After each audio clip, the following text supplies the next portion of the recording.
Շնորհակալություն, հարգելի գործընկերներ, իհարկե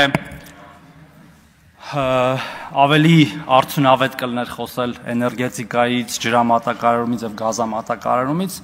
բայց քանի որ Հայաստան խմբակցությունը ծառայում է որպես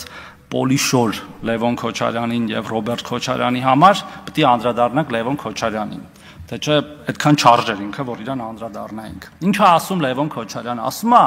թղթով, սա ճիշտ է։ Իդեպ պարոն Ռուբինյան, մենակ դատախազությունը չի ասում, որ այդ ապօրինի գույքը ապօրինի է, այլ ասում է ամբողջ հայ ժողովուրդը։ Օրինակ ամբողջ հայ ժողովուրդը հիշում է 2000-ականներին ոչ չէին թողում ներկրել բջջային հեռախոսներ, որտեղ դա Սեյցրակ Քոչարյանի մենաշնորհն էր, եւ ծանոթ էին գտնում, որ Սեյցրակ Քոչարյանը զանգեր ոնց որ թե Արմեն Ավետիսյանին, պարոն Բագրատյան, ու ասել խնդրում եմ, այս մի 500 հատ հեռախոսը թողեք այս մյուս ֆիրմաներն ներմուծի։ Բոլորը շատ լավ հիշում են, որ օրինակ Toyota-ի բացվելուց հետո բոլոր պետական պաշտոնյաները սկսեցին Toyota քշել, դժբախտաբար մինչև հիմա էլ քշում են, կամ բարեբախտաբար պարզվում է այդքան է վատ ավտոներ չեն, բայց այն վաղ պարտադրանքով էր։ Բոլորը շատ լավ հիշում են բիզնեսների խլելը, օրինակ Royal Armenia-ի հայտնի դեպքը,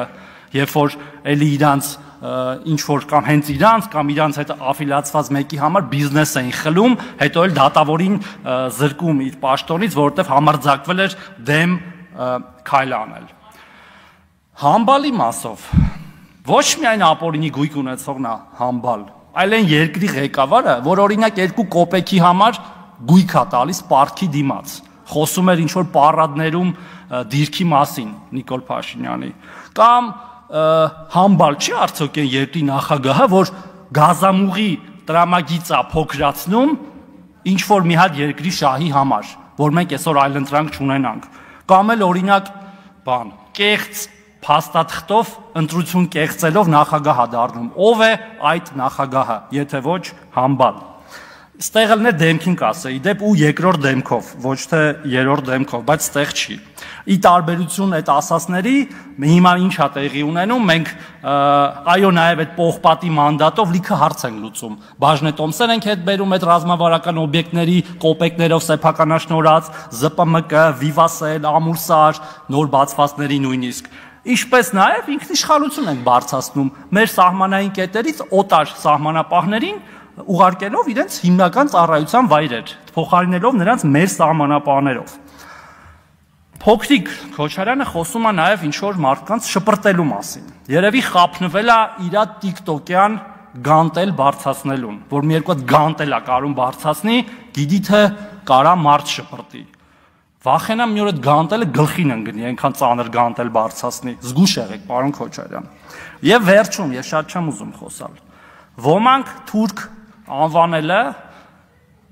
դիտարկում են որպես հայոյանք, ես ճիշտ եմ հասկանում, եւ դրան հայոյանքով են պատասխանում, եւ երբ որ մեզ ասում են թուրք, իրանք նկատի ունեն հայոյանք, որ մեզ ասում են թուրք, դա հայոյանք են ընկալում։ Ես էլ տես պաշտոնապես հայտարարում եմ, շատ պաշտոնապես բոլոր նախկին ասածներին եւ բոլոր վաղը մեզ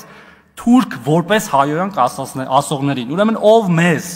ինձ, իմ թիմակիցներին կամ որևէ այլ մարդու ասի թուրք որպես հայոյանք, դրա մերն էլ, հերն էլ, լավն էլ, ընտանիքն էլ։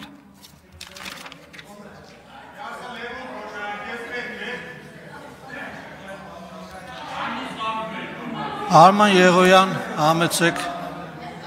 հաջորդ ելույթի համար։